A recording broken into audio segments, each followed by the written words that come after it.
I like titillation. I inhaled a little bit of the fumes. Balls that clang. Bucket list scotch. It's like your most anticipated scotch. The scotches you want to try before you kick the bucket someday. It's a rainy Monday morning, Daniel. It's a perfectly good morning to drink all these fancy scotches. I think that's really the only time. Breakfast whiskey. We put this poll out into the Whiskey Tribe and asked the magnificent bastards, what are on your bucket list when it comes to scotches? And on one hand, I'm thinking, oh, this would be like a good, interesting insight into what people are the most intrigued by. Then I realized, we're gonna be drinking like almost all of the ones on the top of this list. Is that a dick move? Yeah. Yes. When I saw the list, I was like, is this a humble brag? Okay. Is this we are going to try so hard. Doing one for the team? Taking one for the team here? It's not the intent. We're going to try so hard to give the experience of these very rare, very expensive, very sought after scotches. What it smells like. Hold on, let me just put a Band-Aid on it, man. Just let me make it okay.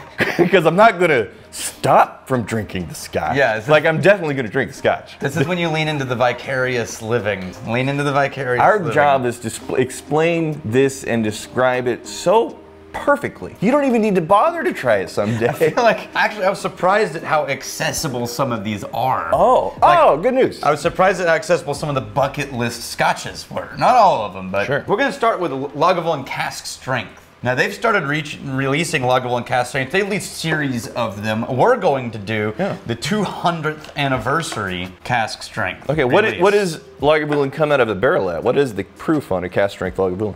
It changes per release. This one is specifically 57.7. Okay. Not all releases have been that way. So this one is their 200th anniversary release. Okay, as we know, Lagavulin is an Islay Scotch. This is like the smoky, peaty category for the most part. Already, this has a reputation of being just a giant wall of smells and flavors. Now, for that also to be a cask strength Islay. Finally. These are like balls that clang. It doesn't come across like that. It actually comes across as lighter than you would imagine for 57, but it's mostly, to me, salt air. The thing that the cask is giving me a bit more than the regular version, just the density of those salty oceanside notes. But I'm almost getting honeysuckle. Yeah, the density is carrying a sweetness. And then of course the smokiness is peat. And if you haven't smelled peat smoke before, it is its own unique thing. So we're not and gonna this doesn't smell like distant smoke down the wind. This just smells like, it's a peat fire. Yeah, this is an Islay carrying a very respectable amount of smoke.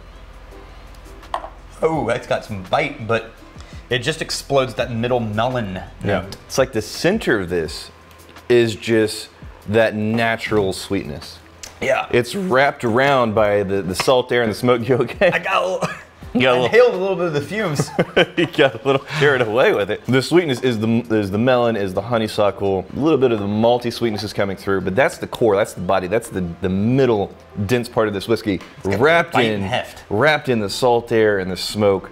Wow. That's got way more. So Lagavulin 16 has all that depth and complexity, but it's a little more subtle and approachable. This one's a little more like, it's got a stiletto. Just a. Right, what's the next one? Next one is, of course, one of our favorites. ARDBEG Dark Cove. ARDBEG Dark Cove.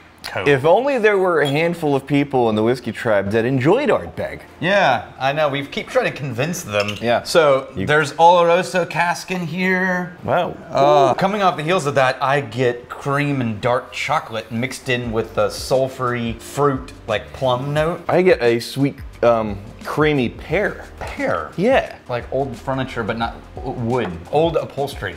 This is a little bit lighter compared to the Lagavulin for me, which is strange because I don't typically think of Lagavulin as lighter and fresher than ARDBEG. Yeah, but it's also more densely sweet in the palate. It's round, it's got all the dark fruit notes that you were hinted at in the nose. I'm gonna come. Little bit of a spicy note that sort of lingers. The darker note comes through on the taste, much more so than the nose for me. Now, I'm a little surprised by this one because in a group of people who get really irritated by E150A, DALMORE is making its way into our list. This is specifically the DALMORE Cigar Malt. Shows up at number 5 on our, or 6 on our list. I like DALMORE in general. Yeah. This one starts in sherry and bourbon casks, and then it's finished in Cabernet Sauvignon barrels. Cabernet Sauvignon. All right, so we're definitely out of Islay right now. Oh yeah, this is way more a deep dive into wine influence. Sherry, dark, and then there's a lightness to it that's different than like your heavy sherried whiskeys, like your Glendronachs and Aberlours. There's no proof number on here. There is. Oh, it's up at the top. Be, yeah. 44%, so we're pretty low in the proof. There's more of that sweet malt note. That's... I would almost say malt balls. Not that musty barley note, but like a candied malt. Floral, wildflowers in particular. That tastes really good. The most sweet element is a fruitiness that almost is akin to like a fruit cocktail. We're about to crack into number 5 on the list, which is LAPHROAIG 27. Right. Oh, hey. Hi. This is almost 3 decades of aging here. 27 years old. Yeah, so this is a member of the 27 club. She's back. All those famous musicians that died at 27. Spoiled. So this started its life in all of their typical bourbon, or into hogsheads, refill hogsheads, right? Right. And then they took that and they moved it into first fill bourbon and quarter casks, the smaller LAPHROAIG casks. Even in spite of its age, is not boring and soft. It's still got presence. I'm of mixed feelings about LAPHROAIG 27. Whenever you have a LAPHROAIG, and for those of you that are familiar with LAPHROAIG, it's kind of like a quintessential Islay Scotch with a big peaty smoke, challenging flavors if you're new to the category, to be sure. The thing that you would think 27 years, oh my gosh, this is concentrated, is this going to be like LAPHROAIG extract? And then you put your nose in there, it's like, nope, it actually rounded off. And then I look at 41.7%. 41.7%. This is why I'm of mixed feelings. That's a really low proof. We don't know that they proofed it down though. It's fair because Scottish it drops and proof changes in a barrel. It's soft. It's approachable. It's delicate almost. The softest. It's sweet. That's honeyed and peaches. A little bit of charred edges. The identifying characteristic of LAPHROAIG, the smoke. That becomes just a trace element. Here's the trippy thing to me. Imagine taking barrels that were like 20 years old and being like, let's put these in some other barrels and see what happens. That's some risky shit. Yeah. One thing we always do talk about is that when a barrel reaches 20 plus years old at a distillery, it doesn't mean that they were like aiming for some high and lofty goal usually. Yeah. It means that that barrel never really fit the profile to be used before that point. Or it gets so old that like, I don't care what it tastes like, we're releasing it. Yeah. So for the LAPHROAIG lovers who are craving the 27, if you go into it not expecting to get bludgeoned by your beloved smoke. Complex, yes, but also tame, then I think you'll probably have a good time. But I'm not getting smashed in the teeth with 27 years of smoke right now. I still prefer Lore for that matter.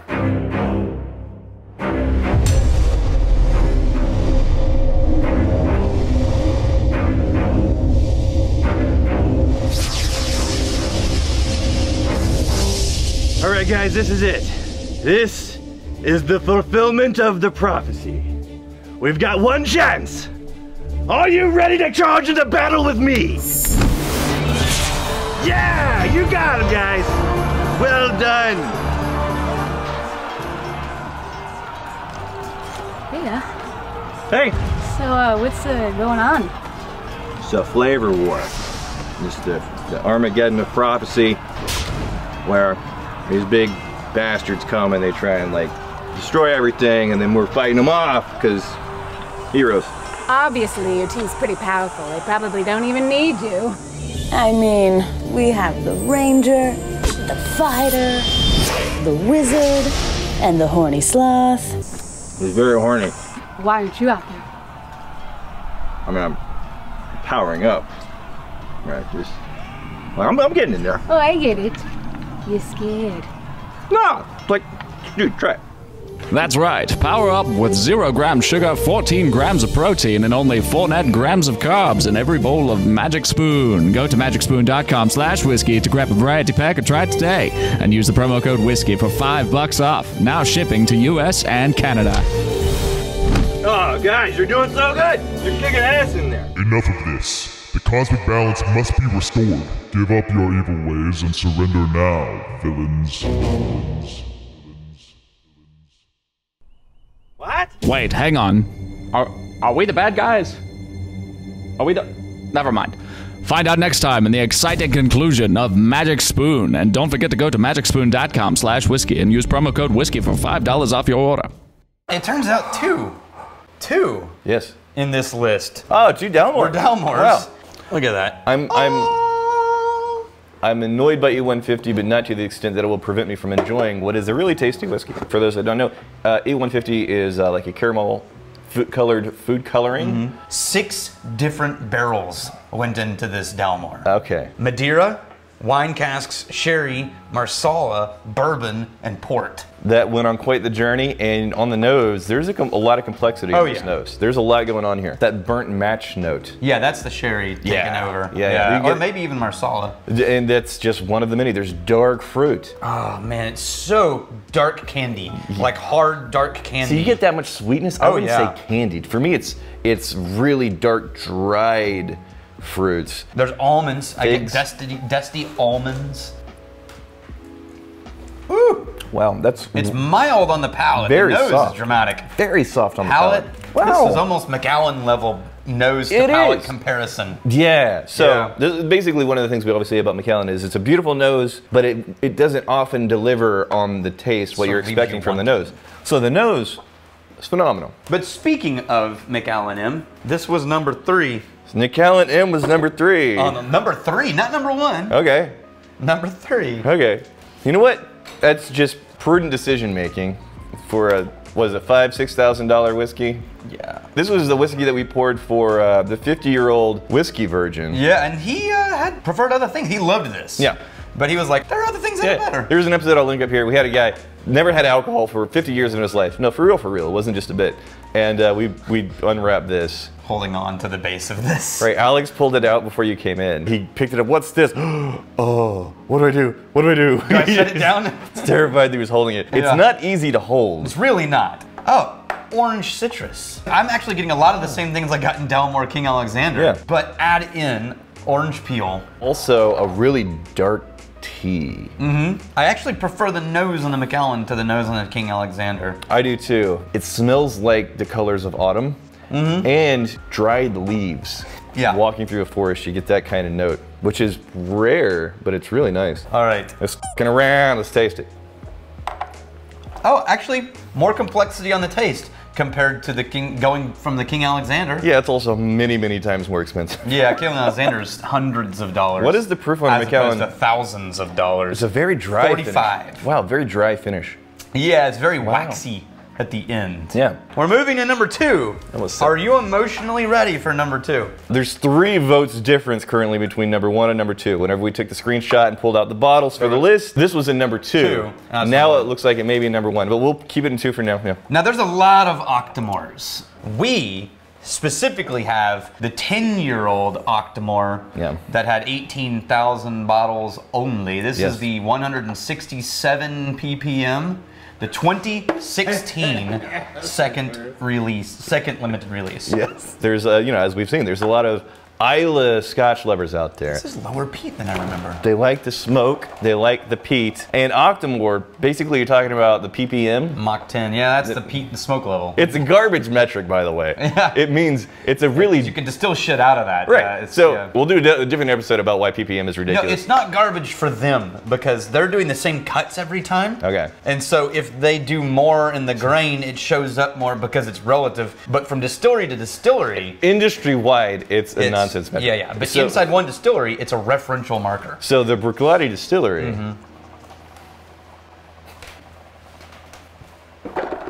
We should mention live stream coming up.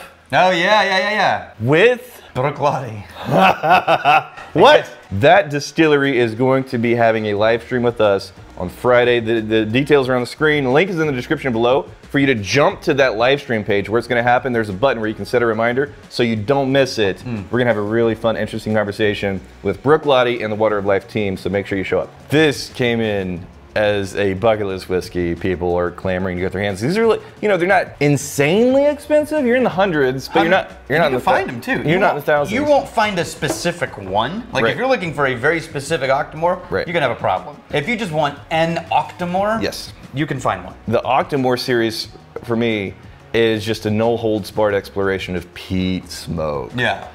Oh, it comes across, there's so much smokiness, it turns into a savory, meaty, almost a bacon on the nose. On the nose, it's not as smoky as I remember. This is a more mild one. But take a sip, and it's all there. Less smoky, more savory, meaty for me. Now, the palate is the reverse of the last two whiskeys we just had. The palate doubles down on the nose. The nose is a hint and subtle and references things. The palate just unrolls, unfoils. Charred butter and toast and fruit and brisket. Jerky, figs. Number one, arguably number two. Arguably number one was OCTOMORE. Again, they're going back and back. Still my number one. At the time of us diving into this, what was BRUICHLADDICH Black Art? Now this is cool as shit. We got a specific one, and just like OCTOMORE, there are releases of Black Art. Yeah. This one is 5.1. This is 24 years old. I did not remember it being that dark. This is the handing over of the reins from McEwen, the distiller previously, to Adam Hannett, the current distiller at BRUICHLADDICH. And he said Jim handed him the recipe from 5. And he was like, what a moment that was. Here's the recipe for 5 that I'm the new head distiller. So really quick, that moment that you're describing right now, that moment shows up in The Water of Life, the documentary. That's a documentary that we're going to be discussing with the filmmaking team and BRUICHLADDICH, because BRUICHLADDICH was a big part of this entire story. Well, because Water of Life was a love letter to BRUICHLADDICH. This is the halfway point between the OCTOMORE and the MACALLAN M. Yeah. All of the dark fruit fall notes. They're not going for just want to knock you out. They're going for complexity. They're going for density. They're going for, you know, a whiskey that you really want to sit with and try and figure out. Yeah, here's the weird thing. This is unpeated. There's something in the nose that you would smell is so old and ancient that it interprets almost as smoke. But it must just be the barrels and the sherry cask influence, because it's musty and fall and decaying vegetation. Yeah. If MACALLAN M's palate matched its nose, then you have Black Art. I see what you... Because MACALLAN M, beautiful magical nose, palate, The Black Art, the palate, delivers everything and more that the nose promises. Right. It sounds like we're trying to sell Black Art. It's a very exciting. When I saw it show up on the list, I was just excited we have another excuse to drink Black Art. It's like, damn, y'all. I think we both have our favorite. Go ahead. I'm gonna cheat. It's Black Art. Okay, for me it's Black Art and OCTOMORE. It's number 1 and number 2. Yeah. And the fact that those are so like, there's basically a tie. I feel good about that tie. I would say Black Art, Dark Cove for me. Make sure you get the link. Set a reminder to do the live stream with us. What happens if you blend them all together? Don't. Okay. Daniel in the Whiskey Tribe, the best whiskey is whiskey you like to drink the way you like to drink it. But you want to know how you really kind of suss out the snobs? This. You take all the expensive, fancy whiskeys. The blasphemy. The blasphemy is almost palpable. Now, how's the nose? Soapy. Shut your face. Smell it. It collapsed. The art of blending well, I think that's probably one of the most underrated art forms in whiskey. Absolutely. What often happens is you'll put a bunch of things together and it's not a sum of all the parts. It just collapses. It's a house of cards if you don't do it correctly. Mine also spawned a fruit fly out of thin air. It was so blasphemous. I'm pretty sure it didn't fly in. I think it just... It was such a hate crime against whiskey that the world gave you pestilence. Inside the whiskey, yeah. Yeah, Gaia said, "Fuck you in that glass." There you go. Yeah.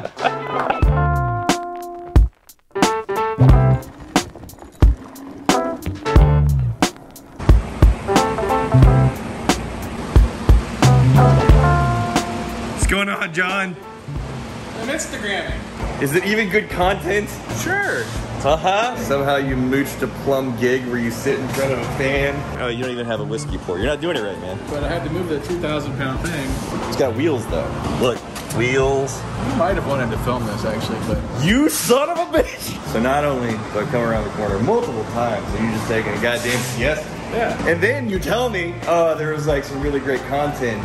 Probably should have told you about. And then I come around the corner. It's like, John, what's going on? He's like, oh, I'm Instagramming. You don't do any of our Instagram. This is your personal Instagram account. You say this like it's a reasonable thing for you to be doing. Yeah, well played, John. So have you tried out the new thing here? This is what we had before. Something like this, but it was 100% manual. Oh, heaven forbid John do anything 100% manually. It also like to stop working. Huh, I wonder if we should call it John.